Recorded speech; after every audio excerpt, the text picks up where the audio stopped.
Hello friends, this will be my last video for the time being. I will not produce any video in May and possibly a little longer. Just in the process, I have a computer failing, etc. In the process, hopefully I will get better equipments, better gadgets to continue this work. I will miss you.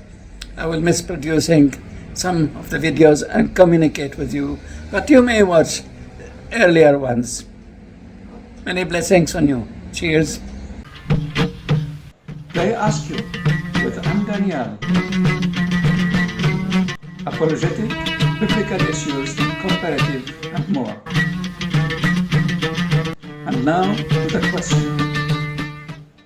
Drawing on my interest and training in theology, I found a keen interest looking at the world bidding Pope Francis farewell, as I watch closely to what had been said. In Arabic media, Brother Rashid and Mr. Magdi Khalil provided an excellent and impartial presentation.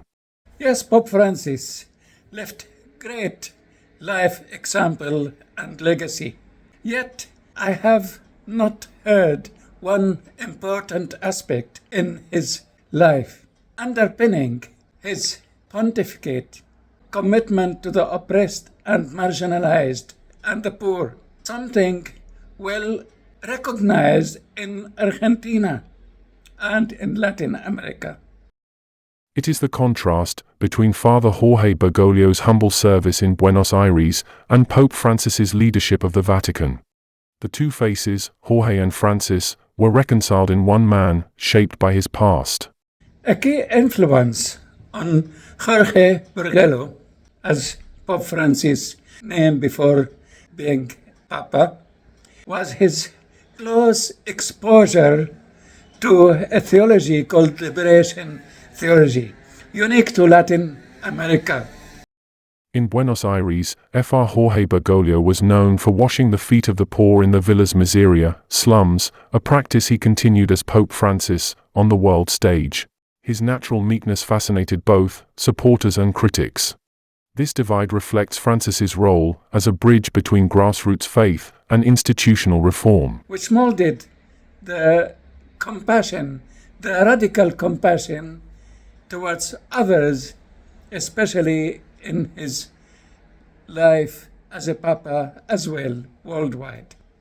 A key influence on his life as Jorge Bergoglio in Argentina was his close exposure to liberation theology, unique, well recognized in Argentina and to the rest of the Latin America.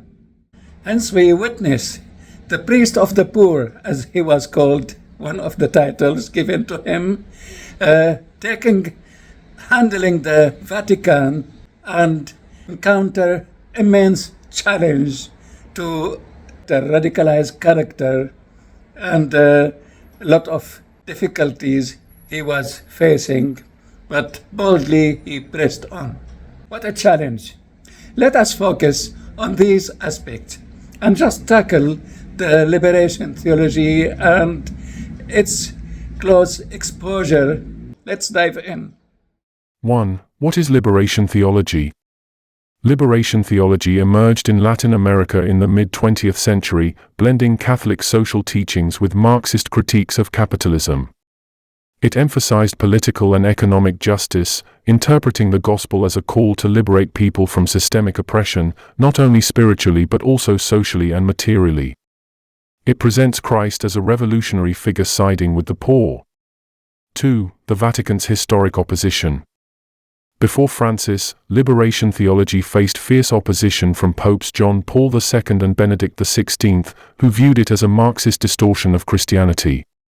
In 1984, Cardinal Ratzinger, later Benedict XVI, condemned it as a singular heresy, accusing it of reducing Christ's crucifixion to a mere political event. 3. Francis, rejection and rehabilitation. Although Francis was not a formal liberation theologian, his theology reflected similar ideals: theology of the people, as Archbishop of Buenos Aires, he embraced this Argentine variant, focusing on the poor without adopting Marxist rhetoric. Personal witness: Francis lived modestly, rode public transportation, and served in the Villas Miseria, slums, embodying the Church of the Poor. Reconciliation: as Pope, he rehabilitated figures like Gustavo Gutierrez, inviting him to the Vatican and celebrating Mass with him, a remarkable reversal from past Vatican hostility. 4. Liberation in action: papal reforms. Francis applied liberationist principles through bold action, economic justice. He condemned global wealth inequality, calling it the dung of the devil, and criticized capitalism's new tyranny. Indigenous rights: he hosted Amazonian leaders, apologized for colonial crimes, and defended native lands from exploitation. 5. Controversies and conservative backlash. Traditionalists, such as Cardinal Raymond Burke, accused Francis of promoting pagan or Marxist ideas.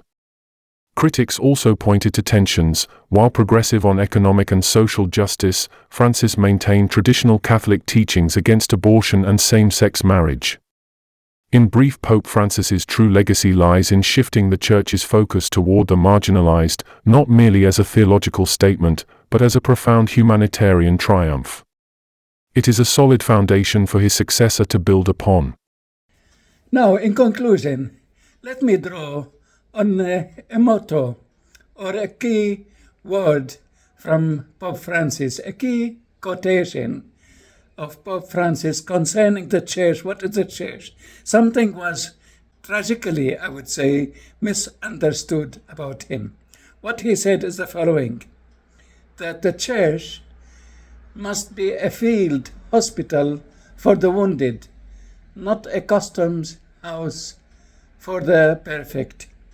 The most important question is still standing, and it goes as the following: will his radical legacy endure within the turbulent institution? I mention this with the earnest prayer for his successor, that God may choose the man to lead the Catholic Church onward today with influence on the whole world. But most of all, looking at Jesus, the founder of our faith. To him be all glory and honor forever and ever. Amen.